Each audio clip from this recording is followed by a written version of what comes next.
अब हम लोग देखते हैं क्वेश्चन नंबर 18। क्वेश्चन नंबर 18 बोलता है find the middle of the term of the AP 10,7,4 dot dot dot और लास्ट टर्म क्या है बच्चा -62।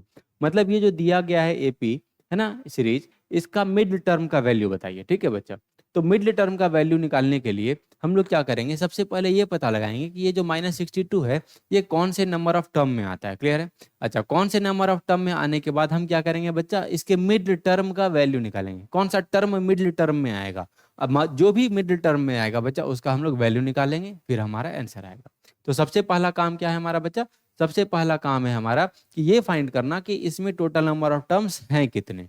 ठीक है, तो इसके लिए सबसे पहले हम क्या करते हैं, दिए गए एपी को लिख लेते हैं 10,7,4 डॉट डॉट डॉट और लास्ट टर्म क्या है बच्चा हमारा -62।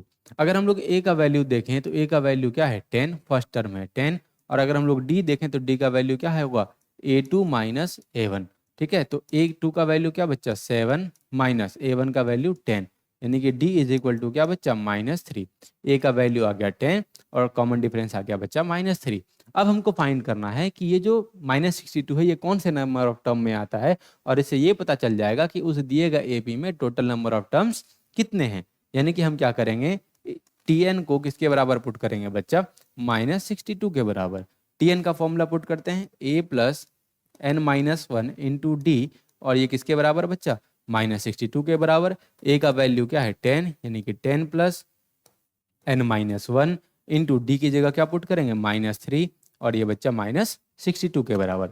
अब यहाँ पर हम लोग ब्रैकेट को ओपन करते हैं, तो 10 माइनस 3 इंटू प्लस एन क्या होगा -3n, माइनस इंटू माइनस क्या बच्चा +3, और ये किसके बराबर -62 के बराबर। अच्छा, 10 प्लस 3 क्या होगा बच्चा 13 माइनस 3n, और इधर बच्चा ये -62 के बराबर। +13 उधर जाएगा तो क्या होगा -13, तो क्या बचेगा -3n इज इक्वल टू, इधर पहले से है बच्चा -62 और +13 जाएगा तो होगा बच्चा -13, तो -3n इज इक्वल टू, इधर दोनों माइनस में तो ऐड कर दीजिए, -3 + 2 5 और 6 + 1 बच्चा 7। दोनों तरफ माइनस है तो माइनस माइनस कैंसिल हो जाएगा, यानी कि 3n का वैल्यू किसके बराबर बच्चा 75 के बराबर।